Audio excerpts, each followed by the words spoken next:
In a world plagued by reboots, haunted by sequels, dominated by the same old shit, get ready for an original podcast that will gouge out your eyeballs and skull fuck you. Starring Ginger Josh, Adam the Hare, and introducing the immortal Frank. Hold on to your butts. It's the Game Rage Movies TV Podcast.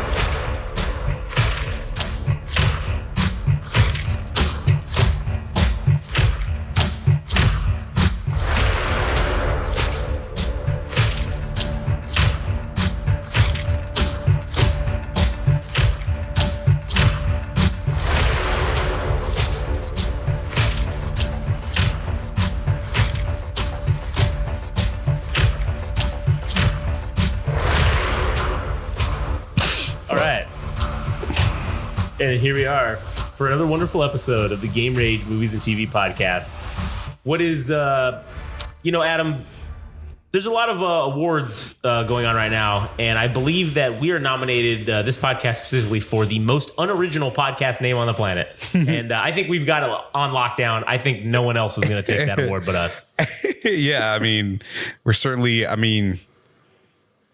there's no chance in hell we have it winning a signal because that shit's a fucking rigged anyways. It's a fucking scam and a half. But yeah, I think we're definitely in contention for winning most unoriginal podcast name. If you'd like to hear our other podcasts, some of which are also in the same category of most unoriginal podcast names, but some of them do have very good original podcast names. So we work it from both angles of the spectrum here. But if you want to go listen to other podcasts we do, you can listen to it at GameRageMagazine.com. You can see the full menu of what we have available, our full offering. If you want to follow us on Instagram and TikTok, it's at Game Rage Magazine. Twitter/X at Game Rage Mag. If you want to follow Adam specifically, you can go to at All Gas No Trash Official on Instagram, and you can hear all of his wonderful memes and things that he says about music and the awful things. Oh yeah, awful thing. Well, I meant like the good things that are like funny, like not like they're not. Not saying that they're good or bad in like what you're saying, but they're good because they're all whatever it is. Whether you're shitting on somebody or saying they're good, it's still good. You know. Yeah, I guess. I think it's good. Yeah, funny. It's sports entertaining. It is funny. Yeah, exactly. So, anyways, but today we're here to continue our wonderful review and coverage of The Bear. The Bear. And we are now on season 2. Today will be episodes 1 and 2. And episode 1, Beef. Did you take notes or no? I didn't, but right, we're just going to recap it. We're just going to recap it.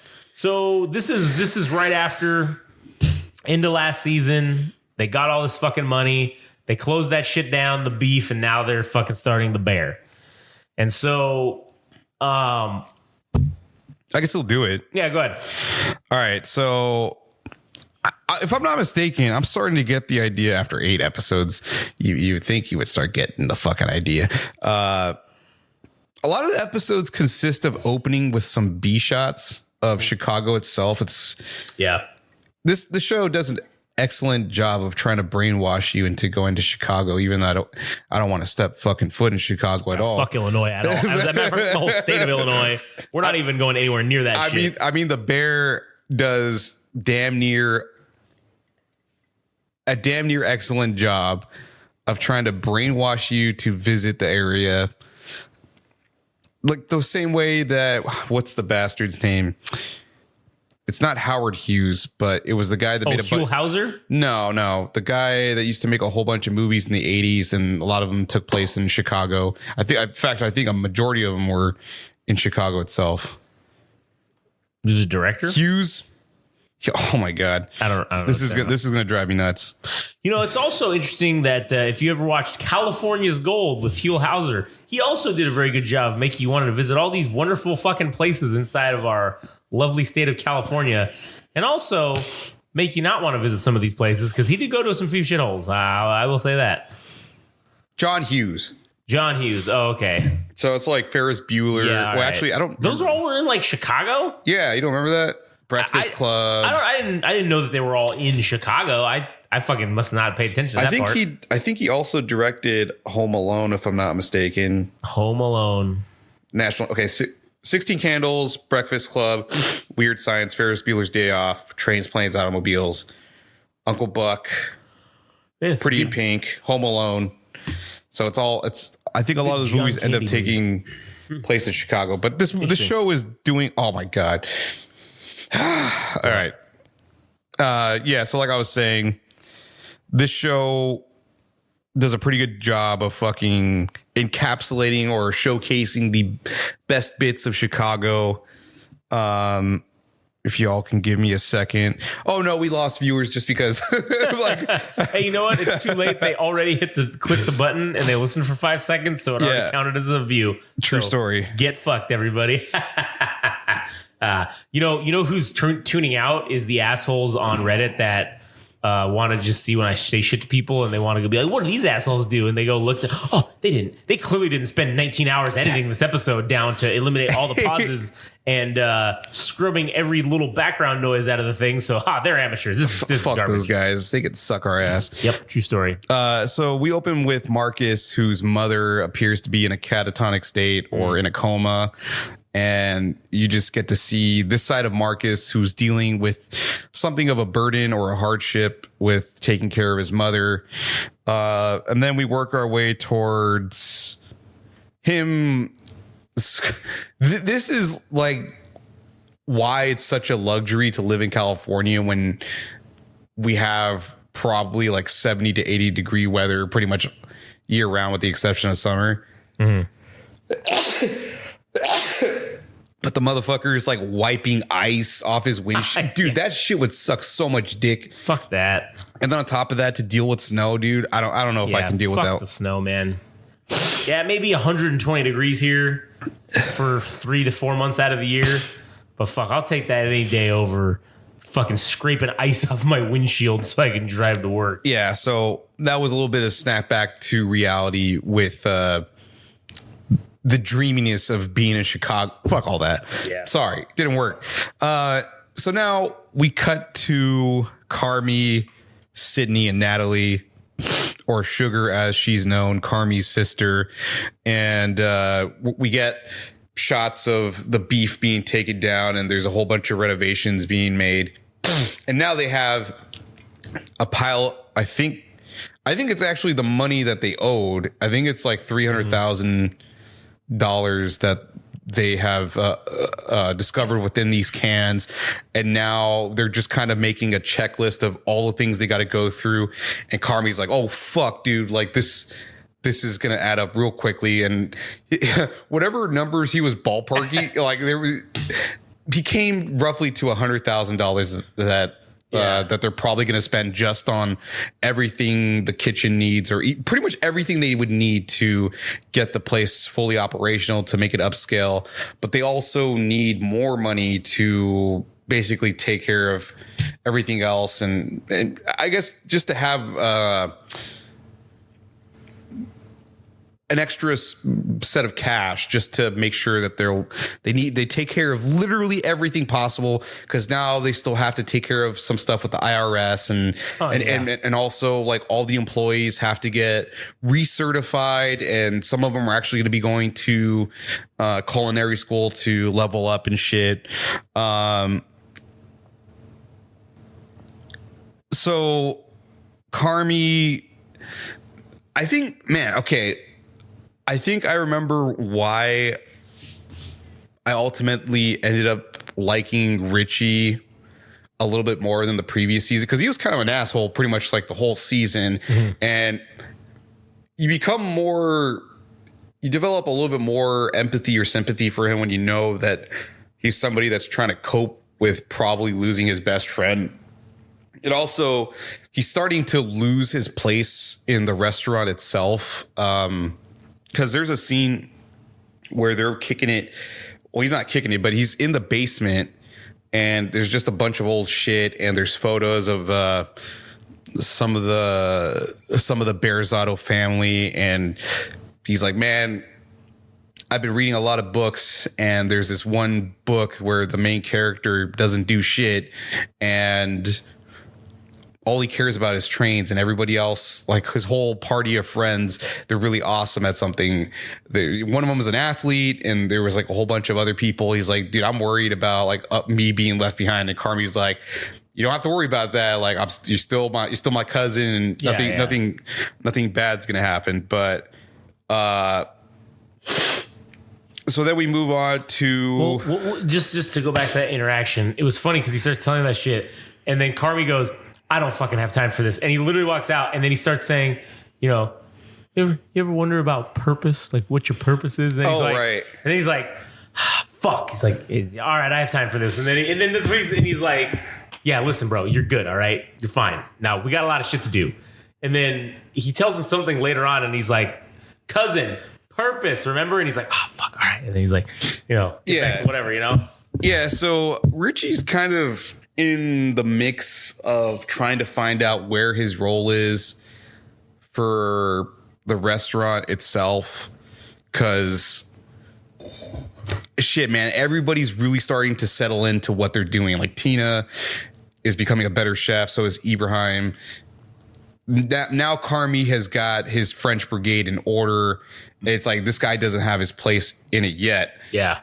So then we start coming to some of the obstacles that they're encountering, which is getting certificates, doing inspections, paying taxes, and not to mention the fact, or not to forget the fact that Natalie's still on the hook for co-signing for the business itself. So she still has a stake in how this business turns out.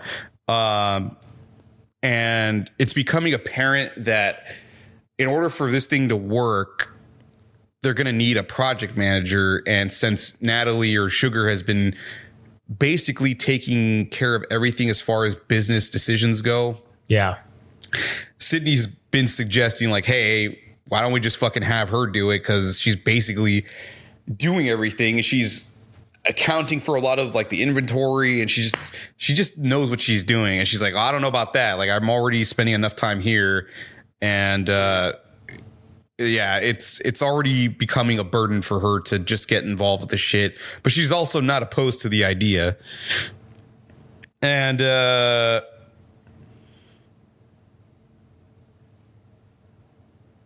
so then we get to the part where Cicero, Sydney, Carmi, and Natalie, she's basically put this whole presentation together. I mean, it's done off screen, but he comes with a presentation, or she comes with a presentation of like, all right, this is the plan for the new upscale version of the beef. It's going to be called the Bear, and this is what we need. They basically need in total, it's $800,000, but they need basically a $500,000 cash infusion on top of the money that they already owe, which was $300,000. Yeah. And this is the money that Carmi found in the cans.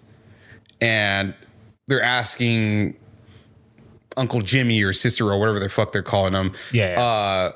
Can you lend us more so we can start this thing? And man, I don't know about you, but this guy, I think, has a bigger heart than he lets on, because if he was really as cutthroat as he believes himself to be, he wouldn't have given them so many chances to make this shit happen. But I don't know. What would you do in that situation? It's a good deal for him. At the end of the day, even if you look at it as like his reasoning for doing it being benevolent or seeming benevolent, because that's what he's making it out to be. He's making it out to be like, oh, I'm this benevolent fucking like guy just giving you all this money, right? Even though I'm like a fucking shady mafia dude. So the deal is if he's in at 800 grand, if he loses it, or if they can't pay him back in 18 months, he gets everything. And then he can do with it what he wants. He can sell it for what he wants. You said he can probably get about $2 million for it. So he's getting paid back all his $800,000 investment, plus he's making $1.2 million on this deal. Just for basically giving them $800,000, he's either going to be a partner that's going to make that money back in spades if the restaurant's successful, and it'll be over a long-term period where he'll be just compounding what he's making, or he just gets to make an easy $1.2 million off of the fucking deal. I mean, that's a good deal if you ask me. I mean, shit, if you got that kind of money to throw around, yeah, you're gonna make money on that. You're gonna walk away ahead. So yeah, it's just whether you want to stick around to find out if you can make, an ongoing cash flow from the restaurant itself. And then, so the stipulation is that they have 18 months to get the restaurant up and running, turn a profit. And I think their runway is probably like, they have 6 months to set everything up to open. And then they have another 12 months to basically try to turn a profit. Yeah. And that's not good. That's no good, man. They got to get it done in they need to be open in 2 to 3 months. Cause he should have fucking gave themselves 24 months. 24 months for sure. So they could have taken the proper 6 months to get everything in order and then have 18 months to see what happens. Right. And, and then so now they're in the position where they're going to start hiring new people, and they're going to have to hire new staff for the waiters and all that shit. And everybody's moving up. Carmy's going to be the head of the restaurant. That means Sydney's going to move up to Carmy's spot. And so then Sydney gets the idea, Tina has been doing pretty well at the restaurant before they even found the money.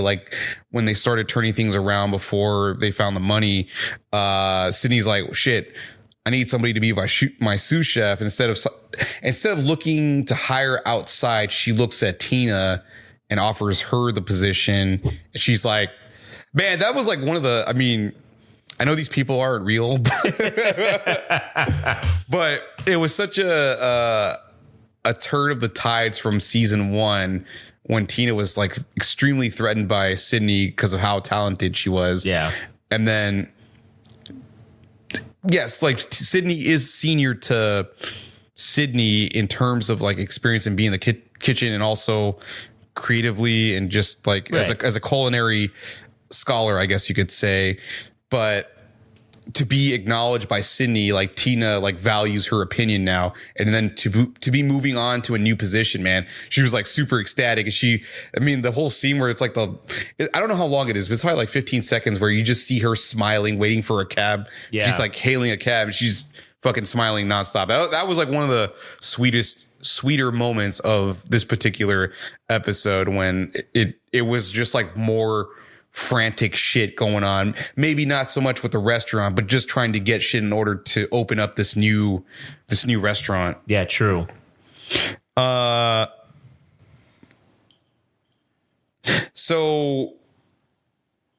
now they have this timeline of 6 months to them opening, and they need to get that shit up ASAP as possible. So they're putting up a calendar with dates and everything, and just under the bottom it says every second counts. So there's urgency felt literally by every character that they need to get this going, or else they're going to be on the outs, and this place is going to be sold, and they're all going to be fucking out of a job. Well, and that's why if you notice, they put up 3 months on the calendar. They're going to do this 6 month project in 3 fucking months. So that's why they're saying that whole thing of hey, literally every second's going to count. This is going to come down the wire. We need to be open in 3 fucking months, which is a monumental task. Yeah. So how did you feel about the episode itself? Yeah, this was a good episode. I think it was a good way to start off the new, a new season. It gets us this. It continues the same thread from last time where we got that. Okay, cool. They got all this money.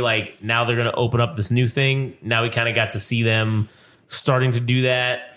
Also, there's stakes added now because instead of them maybe just being able to do this with that money, now, they need more. So now they got to get Cicero back involved again. And here we go. Now there's stakes because they got a time frame. They got to pay him back $800,000 in 18 months or else they're fucked. Yeah. So good episode. A lot of good character development with Tina. And Richie by Richie far, too, I think, because he's still trying to figure out what the fuck he's going to do with his life. And this is after the fact that he just got arrested for, what was it? Almost killing that dude. Well, it was just aggravated assault, I guess. Aggravated assault, right? Yeah. But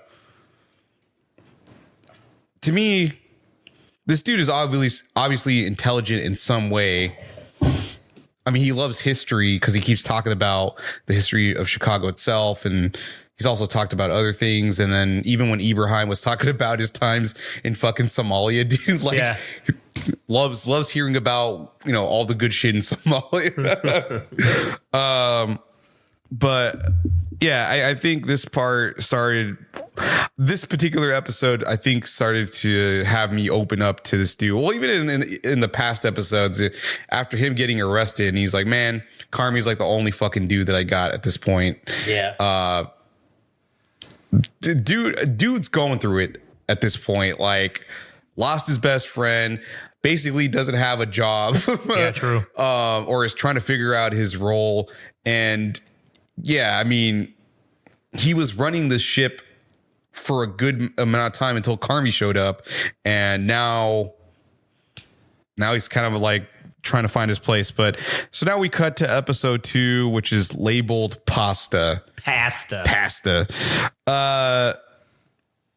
So they have 12 weeks to open, and we're reminded of every second counts, which is fucking true, because now they're demolishing the whole place. Everybody that's working at the Beef is like helping with the renovation of the restaurant itself. And I guess Natalie is serving as somewhat of the interim project manager until she actually makes a decision. And then there's a part where Richie and Neil Fack are arguing about the fucking lockers. And Richie's like, bro, why are we going to fucking move them if we're just going to put them right back? And not to say he doesn't have a point, but it's like, when you do a job, like, you don't do it half-assed. You fucking... That was Neil's perspective. Is like, they're gonna have to move the lockers, paint the fucking thing, strip the paint, and then paint it again, and then move the lockers back. But Richie's like, man, motherfucker's trying to cut corners and shit. And that comes into play later. And it becomes known that Sydney is going to have Ibrahim and Tina go to culinary school. In the meantime, they're going to get paid their hours because there's basically nothing for them to do. Right. Yeah. There's basically nothing for them to do at the restaurant. So they're going to need to level up for when they become. And that's one of the goals that Sydney has for the restaurant itself, is getting that one Michelin fucking star. Yeah. And then going back to the locker thing, fucking Richie tells him, like, no, we're not doing it this way, blah, blah. And then he's like, oh, I'm gonna fucking tell him. I'm gonna tell Natalie. And he's like, you're gonna tell mom. Don't you fucking tell her. Don't you fucking. He's like, Natalie. And then she's like, fuck, what? And then he wants to move this, wants to do that. This is okay. Just move the lockers. Okay, fine. And then he's like, I can't believe you fucking told mom, you son of a bitch. He slapped the shit. Oh yeah, that was fucking hilarious, man. That was a good encounter. Man, that's so terrible. I mean, if there was actual HR, like, yeah, that was funny. I mean, that guy would be reprimanded very quickly. And you know, it's like that. It's like that thing. Like, guys can get away with it to each other because and people like say shit about, oh, how come you know, oh, you don't talk like that to other people or whatever. Well, because if I do that to you, I know HR is not going to get called on me. All right. If I tell you I'm going to fucking, oh man, you fucking do that, I'm going to beat your ass so bad, or I'm going to eat whatever. I'm going to eat your asshole so good. I can fucking sexually harass you. And I know nothing bad's going to happen to me. But if I were to say it to some other people, who knows? I'm rolling the dice. Yeah. So of course dudes could do it to each other and it's totally acceptable. And it gets gotten away with. True. So we're still on this segment about the lockers themselves being moved, but one of the lockers is still locked. Oh, yeah. And right. It's Mike's old locker.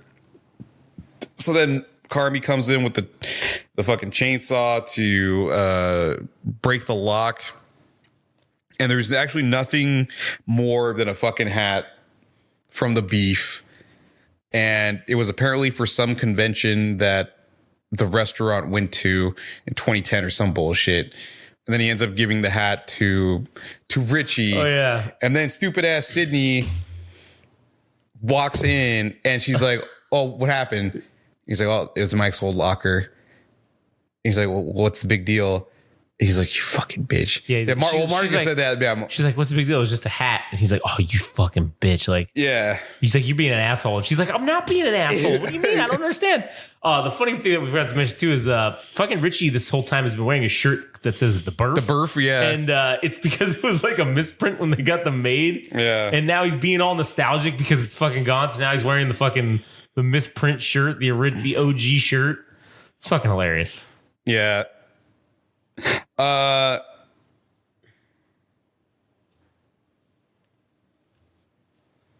Carmi. Sorry, I'm losing my place. Yeah, so we keep getting flashes of the every second counts. Yeah. Throughout different scenes and stuff. So Sydney enters and asks Marcus if about the lockers, everything, just to reiterate. Not understanding what Mike meant to the shop itself or the restaurant itself. So then Sydney and Carmi later post this whole situation with the lockers and fixing up the beef rather, or the space itself. They're working on a menu, a chaos menu for the bear, and they're just trying to get on the same page about what they're going to do for the food and what it would take to fucking get a Michelin star. And in that same conversation back in episode 1 or season 2, episode 1, Carmi's like, I didn't actually get a Michelin star. I just retained it. And then Sydney and Natalie are like, well, you basically got it. Like, you retained. It's the same thing. It's the same shit. Like you did all the work and your work was recognized.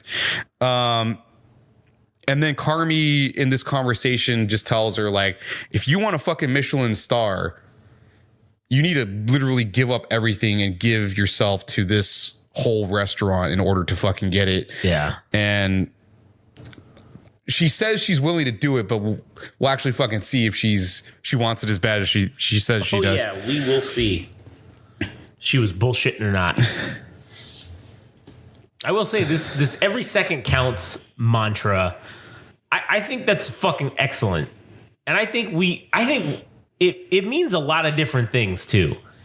It means like, hey, every second counts because there's not enough time to do anything, right? Mm-hmm. But then it also means like, if you apply it to us, that can apply. But then if you apply it to us as well, hey, every second we're sitting here doing something, it counts. It counts for something. Yeah. And it's good to keep that perspective, I think. I'm going to start instituting that every second counts as fucking...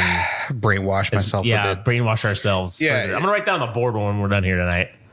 Make sure you do. Every second counts. I mean, shit, man. The fact that I forgot about the whiteboards that he has, but now I'm like, hey, we got that too. Yeah, bitch, we got that. We got that before it was cool. Well, technically the show came out before we did that. But anyways, we didn't know about it. So we didn't do it because of the show. Yeah, we did it on our own. And he has these cool ones that are clear. Yeah. And I was like, dude, those are kind of cool. Like, fuck, I fucked up. I should have got some clear ones. I don't even know if you could buy those. I feel like the only reason they got the clear ones was because they're filming through them. So it's like, it's easier to fucking... True, yeah. So you don't have to beat it to their backs. You can see their faces. Mm-hmm. And which honestly, if that's true, that's excellent cinematography, because they could have just as easily gotten a whiteboard and then just fucking filmed them from the side or the back.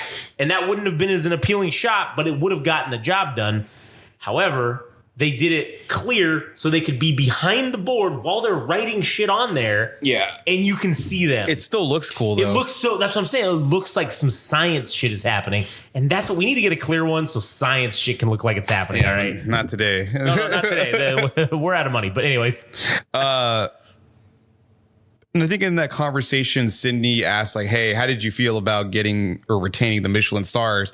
He's like, I don't know. I thought about it for 10 seconds. And then the UN Council came in and I didn't really have time to think about that.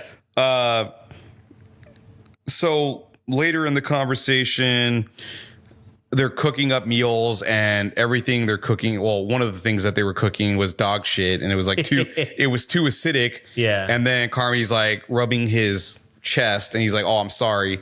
And then she's like, oh, what's that about? He's like, oh, when we were in the kitchen and we were having a bad night, or when I was working in the restaurants, we used to do that to let the other person know that it's all good and that would get us through the night because, you know, well, they're already busy, and two, it was like a sign of like, hey, fucked up, but let's keep it going. This is going to get fixed later. And, you know, just a quick gesture to let people know that you fucked up or you made a mistake. But anyways, so then Sydney starts to do it herself. So I'm sure this is something that's going to be revisited in the other episodes, that they'll start rubbing their chest to say sorry. Because knowing how toxic like this whole workspace is, I'm sure there's going to be another occurrence of them apologizing to one another. And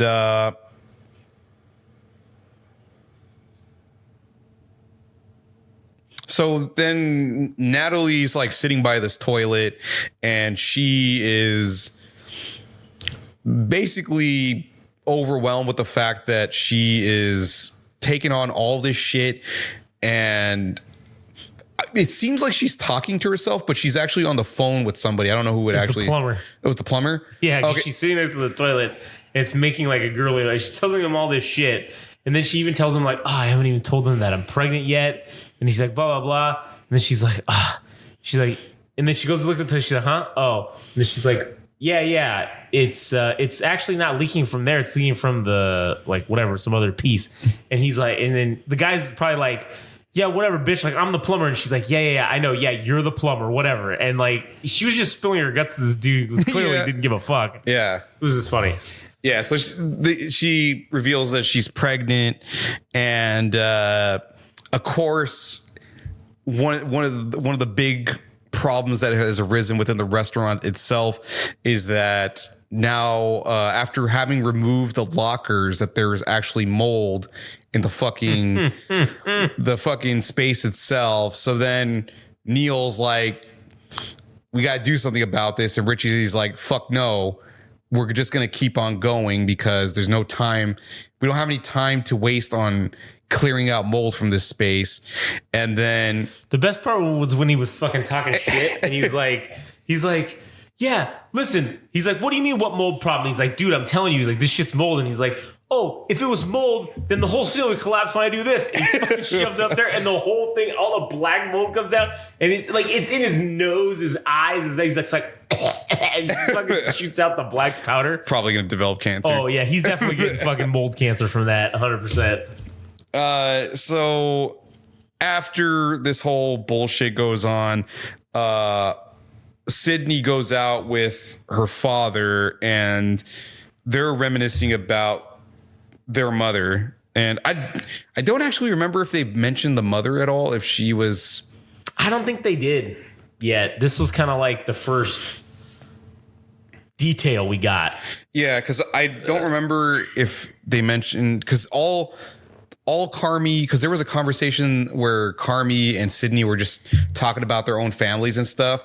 And he's like, oh, how's your dad? And how's your mom? And then she's talking about her dad. And then she kind of glosses over her mom. She's like, oh, she's fine or some shit like that. But yeah. Anyway, so then Sydney and her dad are having a conversation and they're having dinner and everything. And they're reminiscing about, or he's reminiscing about his wife. And he's telling the story about how when they were on this date, he was trying to figure out what was wrong with the car. So he lifts up the hood of the car and he says, oh, yeah, it's definitely the radiator. And then his girlfriend at the time that would eventually become his wife, he's like, oh my God, what are we gonna do? So then she walks her way around and takes out the tire iron. Fucking No, she walks up to him. Oh, he's yeah. in the front, and she says, "Oh yeah, it definitely looks like it's the radiator." And then she walks around to the back and changes the tire in like fucking 5 seconds. And then she's like, "Get in the car, bitch!" Like, yeah. So to demonstrate the incompetence of her fucking dad not being car savvy,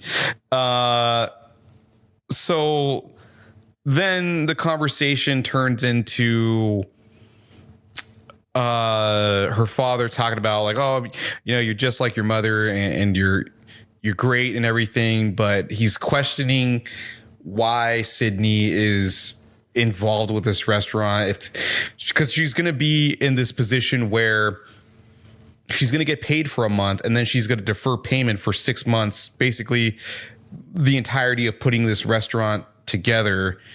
And her father is extremely concerned that this might not be the right thing. And she's like basically defending herself against her father. Yeah. It's like, man, if I was in that position, I'd be like, shut the fuck up. What you couldn't hack it as whatever you wanted to do. So why are you fucking criticizing me for taking a chance on having a career in fucking, you know, in food or whatever? My time is now, old man. Or My time is that, yeah. And don't worry, Uncle Jimmy has a fucking job for you at UPS if you want to go back to there. Oh, it's Boeing. Or Boeing, right? Yeah, that's what it was. And she's like, fuck that shit. And she's just like, man, this is the Matrix trying to keep my ass down right now. Yeah, her father is just trying to drill in the facts. She's like, this isn't going to work out. I looked at newspapers and this isn't. All the other restaurants that are high-end restaurants all fucking fail. Why is yours going to be any different? Take the easy route and just go work at Boeing. Go work at fucking Boeing. And she's like, I can't submit, father. Yeah. You know, I will not join the evil empire. No, I'd never join you. So Carmy in the same night is going out to some fucking local grocery store, and this voice says Carm, and he's like, that sounds familiar. And then he's like, Claire? He's like, oh, it took you a minute. He's like he would fucking know. Like, why is he getting criticized? I mean, it's not like he's seen this bitch in a cool. According to him, he hadn't seen her in a hot minute, right? Yeah. So then we get introduced to this, what we presume to be some old flame of some sort. A flame of some sort. I don't know if they were like involved. Or they just sort of was like implied that they wanted to, but never had the chance. I don't know. Yeah. So then we get the lore about this girl named Claire who was a family friend from way back, and what? No, go ahead. All right. I'm sure you'll have your 2 cents about it. Oh yeah. So Carmy's like, wait, who are you again? He's like, oh yeah, you remember me when we were kids and all this shit. Like, you know, we knew each other, and now she reveals as an adult that she was working towards becoming an emergency doctor, an emergency department doctor. And the reason that she wanted to do it was because some childhood friend broke her leg or something. And it wasn't necessarily that she wanted to help. It's just she wanted to understand why that happened or whatever. And I'm like, please, this already spells, I don't think this is going to work out. Even if it's like already being introduced, I'm like, this shit, it ain't going to work out. Because I'm sure this girl is going to take on this project, who's going to be Carmy, of course. And she's going to think, I can fix him. Like, yeah. That's what they all fucking think. Because, dude, I have to be honest, like, not that Carmy's an asshole or anything, but the dude hasn't figured everything out and he's still working on himself. It's like having a girlfriend. Not something he needs right now. Not something he needs right now. And so they're talking about the restaurant. He's like, oh, holy shit, you're doing the fucking thing. Like you said you were going to do with your brother, whatever. You guys are starting the restaurant.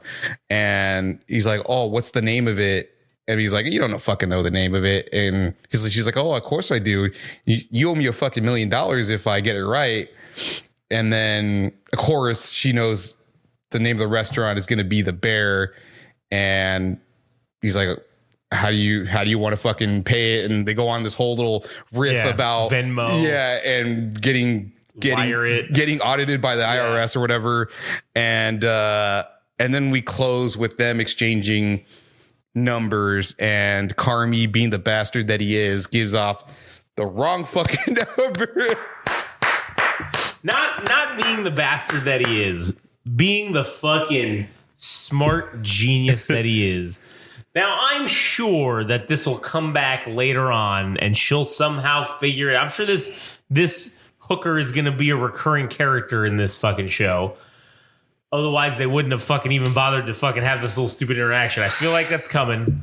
But good on him for realizing that I don't got time for pussy right now. I can't be getting distracted with hot ass coming at me left and right, wanting to do things and fucking go on dates, because that's time that I won't be spending getting this shit going. And we only got 3 months. Well, less now. We got way less time now. We got to get this shit cracking. I don't need these distractions. And good for him. Fucking this chick coming in here trying to be a distraction. Unacceptable. Unacceptable. And there was a part in the conversation. He's like, well, how do you remember all this shit about me? He's like, 'cause you're the fucking Bear.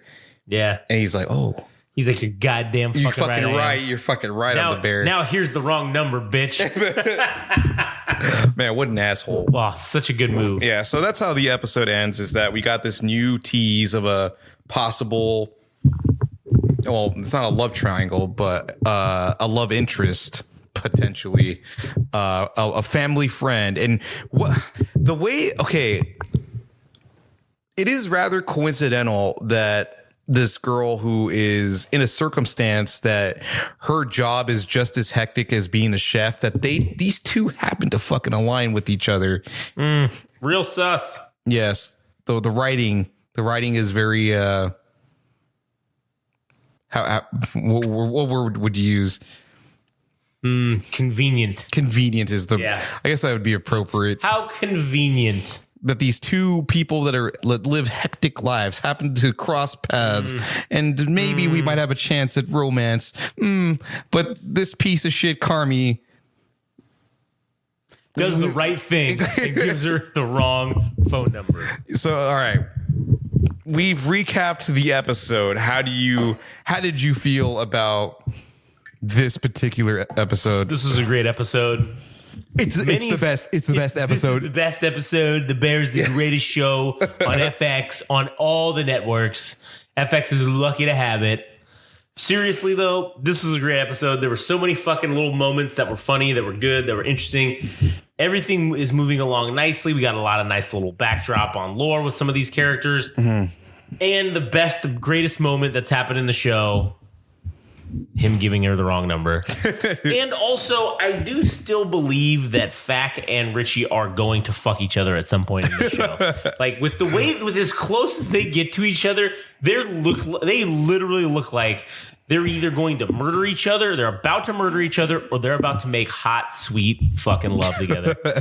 And either way, it would be it would be sports entertaining for me to watch that. So. Yeah. I hope this is the episode, if I'm not mistaken, where Neil is basically going to take the Ball Breaker arcade cabinet to his home. Yeah. And we get to hear the sweet sounds of the Ball Breaker theme song sung by Neil Fack, which was cool because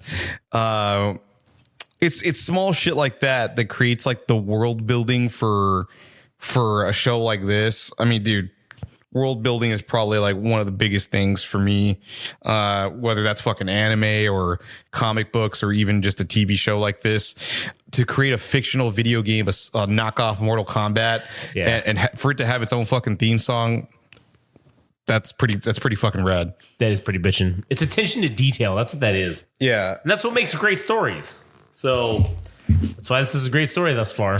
I'm glad I've basically have forgotten what happens with this show because it's been far too long since I've watched it.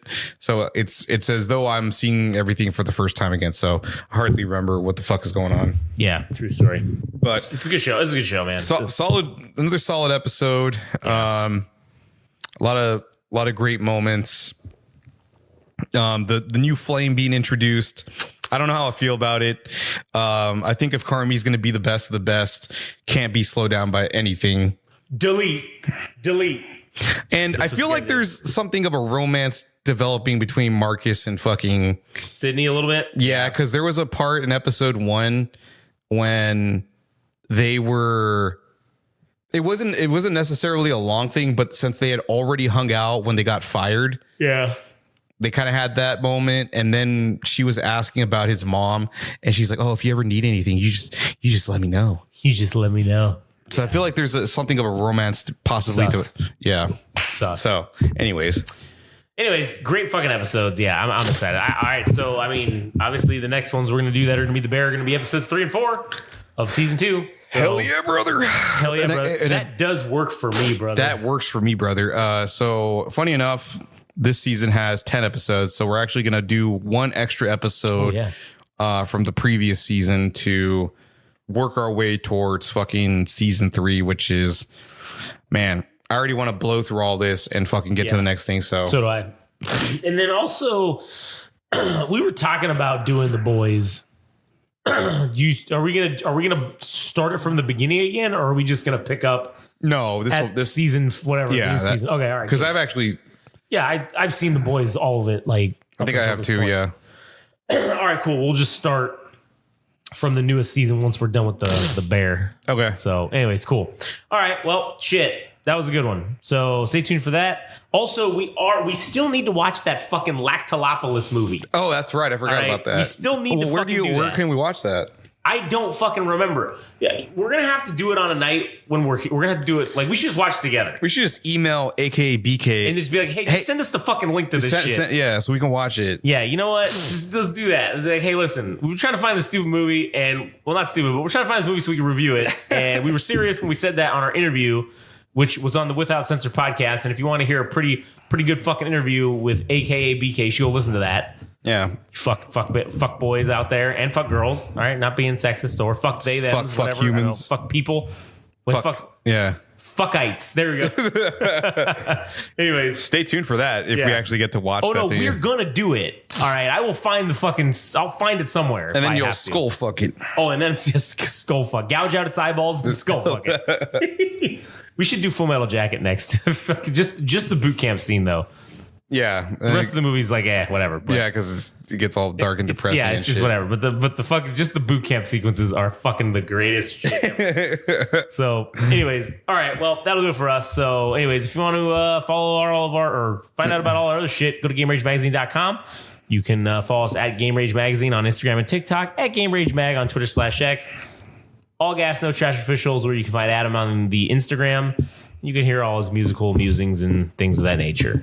That's it for us. So have a good one. We'll catch you on the next one. Oh, hey there, buddy. It's me, 1930s announcer guy, here to congratulate you on making it through this episode.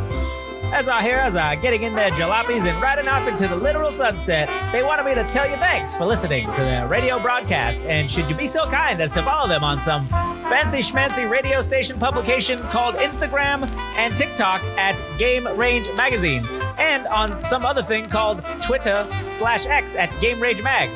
Also, they wanted me to inform you and ask if you could be so kind again as to visit something called a website at www.GameRageMagazine.com. I don't know what that is, buddy, but you should probably go do those things. And, don't forget to tune in next time to the Game Rage Movies and TV radio broadcast.